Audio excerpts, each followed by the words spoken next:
Hula, what's up? This is another entry into the book of questions in my series of answers.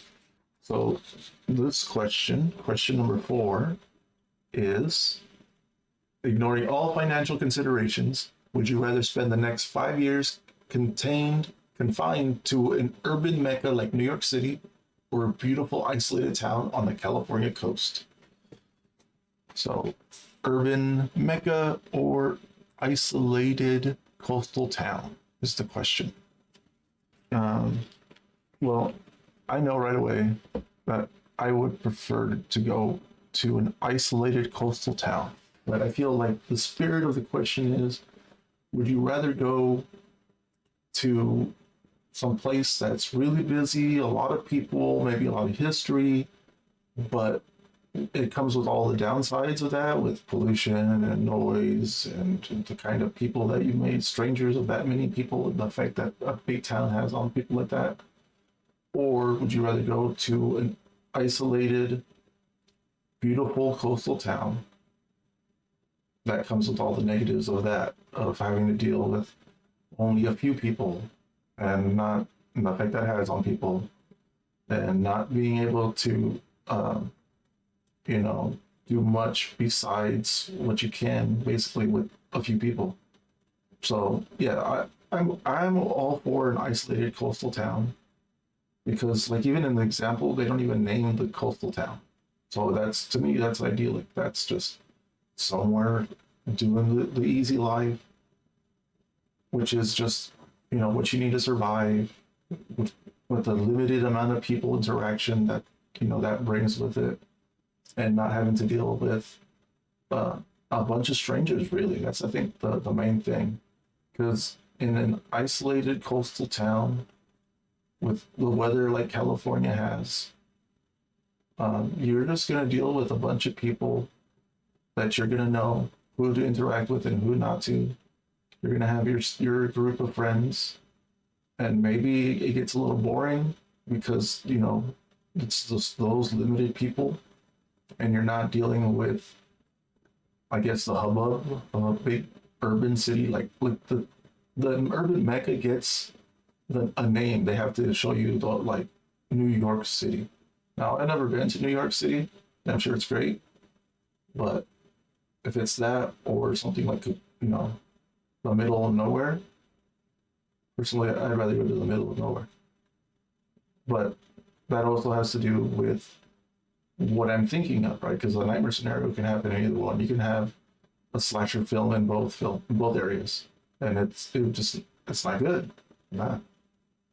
But if it's idyllic and everything's fine, there's a lot of upside for urban mecca like New York City. Like, just all the if we're not going to go into too far too dangerous or too far to safety, for example, then it's a lot better. If you're promised the middle of the road kind of experience, yeah, I think, than a real life scenario, I think, of New York. But again, I've never been there, so I don't know.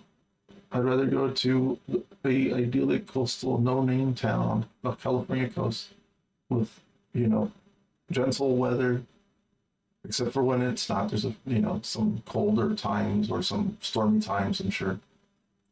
And dealing with a small group of people, making my select friends that I would make, and living an easy life and slow, right? I, I want to go to the jungle. However that one song goes, want to go to the city. Besides, like, how many friends can you really make and have them be, contributional to your life in the long term in a mecca? Like, because I think that's another big draw to a mecca, right? Is just how many people there are, how many interactions you can have, so much stuff you could do. Whereas, like, you can only, I still think, maybe what, 10, 15 people, and out of those, a good like 6, 7 of them are like, could be actually really, really good friends, maybe best friends. And also, like, if you're looking at this from a single point of view, like, if you don't have family that you really need to interact with, or if you have a lot of friends or, children or a spouse of some kind, yeah, I'd still think coastal city. Yep. And my other topic that I want to talk about is reading goals. Right now is beginning ish, but still kind of in the beginning of January. And the idea of reading goals is kind of coming on, but well, here's my little entry into it.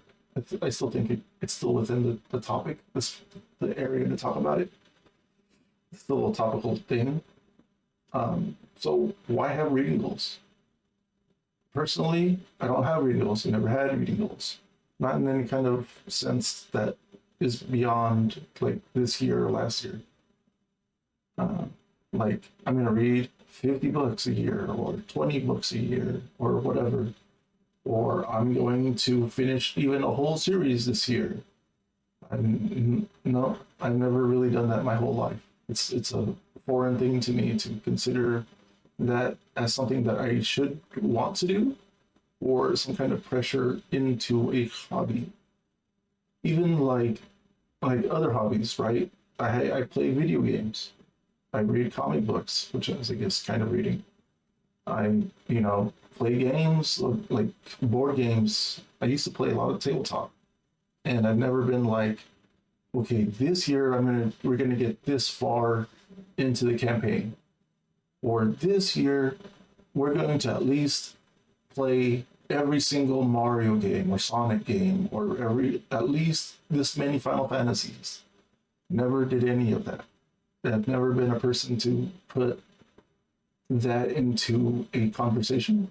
Like, what? Why? What's the point? And for some people, it makes them feel accomplished. For some people, it makes them animated. It gives them energy to continue in that hobby. But I mean, to each their own. If that's how you do things, that's fine. Perfect. If it's working for you, that's great. It doesn't work for me, and that's fine too. So, like, and then also, like, if I have to make an opinion, and I'm going to bring it up, so I am in the middle of it. Who cares about other people's reading goals? It's fine. If they say they're going to read the whole entire library of the Congress of America or whatever, every single book that's in the Great Conversations or in the Harvard shelf, whatever, even if they say they're going to read every single Harry Potter, what's that to you? That's fine. Let them do what they're going to do. If they make claims that they've read over 500 books this year, that's fine too. Let them make those claims. What's it to us? Well, who cares?